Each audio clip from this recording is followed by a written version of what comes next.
بسم الله والحمد لله والصلاة والسلام على رسول الله صلى الله عليه وسلم. أهلا بكم وحلقة جديدة من قناة احترف اكسل مع ممدوح. النهاردة يا جماعة بنتكلم عن أداة مهمة جدا وهي وات اف اناليسيز، وهنتكلم عن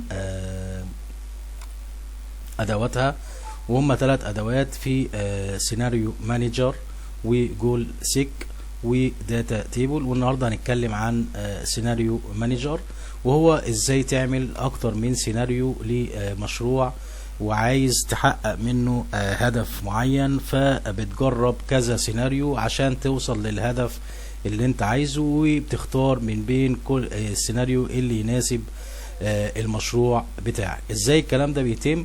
لو احنا عندنا مثلا المثال البسيط ده، ولو عندنا شركة فيها مجموعة الايرادات دي عمولات بيع وعمولات شراء وايرادات اخرى وعوائد بنكية واجمالي الايراد والمصروفات، ومديني تحت في الاخر صافي الربح.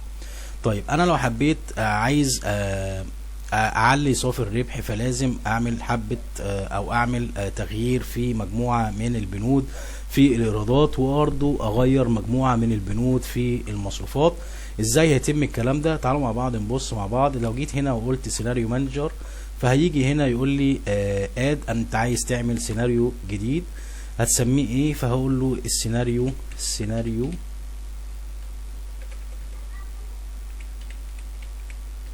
الاول.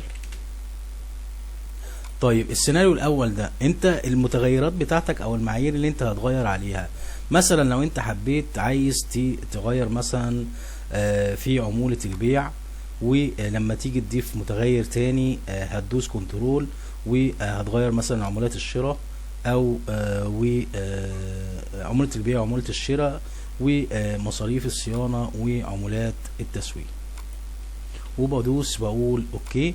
بيظهر لي بيقول لي انت عايز تغير فيهم ايه، فانا هعتبر ان ده السيناريو الاول بتاعي زي ما هو كده، وهدوس اوكي وهقول اد تاني السيناريو التاني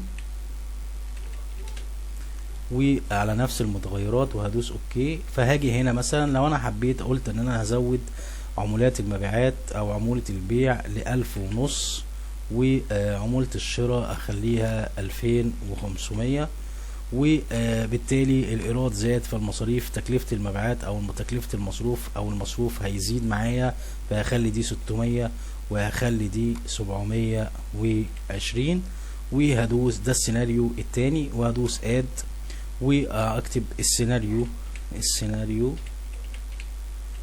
الثالث وهخش عليه. هقول مثلا لو انا حبيت اخلي دي 1700 وهنا 2700، وهنا الايراد هيبقى 700 وهنا هيبقى 800، وهدوس اوكي.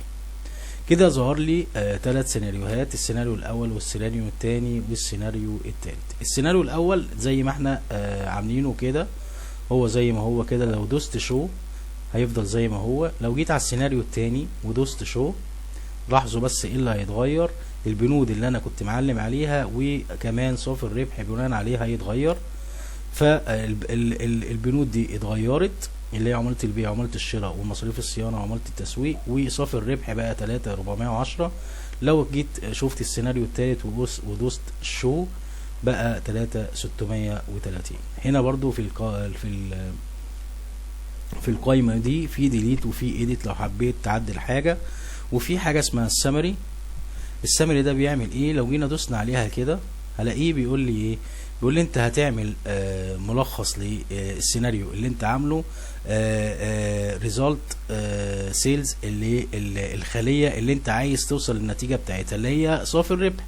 فهدوس اوكي، فلاقيه فتح لي صفحه تاني كده وعامل لي بيفت تيبل، وقال لي ان السيناريو الاول لو عملت السيناريو الاول هيبقى صافي الربح 3180.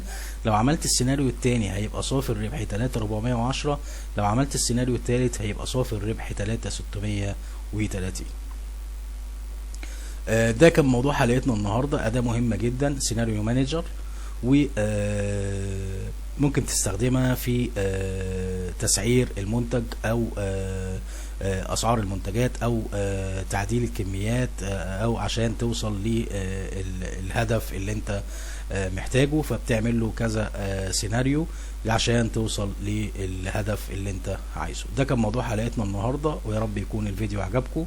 وفضلا وليس امرا ما تنسوش دعم القناه بالاشتراك في القناه وتفعيل الجرس عشان يوصلكم كل جديد، وما تنسوش اللايك والشير. وشكرا جزيلا لكم، والسلام عليكم ورحمه الله وبركاته.